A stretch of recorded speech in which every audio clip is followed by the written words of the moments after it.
If you're wondering how you can adjust the volume of your iPhone using your AirPods 4, so in this video I will show you how you can do that. Now unfortunately the AirPods 4 does not support the feature to swipe up or down on the touch sensor to adjust the volume of your iPhone. But there is a way to adjust the volume of your iPhone using your AirPods. For that, just make sure you pair your AirPods with your iPhone, and after you do that, now just go to settings, and from here just tap on the name of your AirPods. On this page, under press and hold the AirPod, just select either your left or your right AirPod. For an example, I will select the left AirPod. Now, instead of listening mode, just select Siri.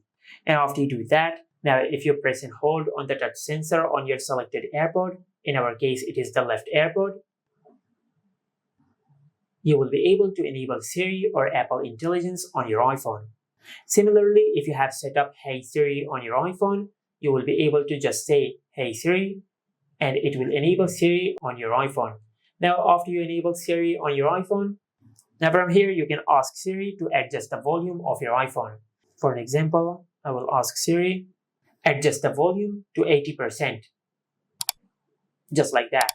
And this is how you can control the volume of your iPhone using your AirPods 4. Make sure to like, comment and subscribe. Thank you for watching.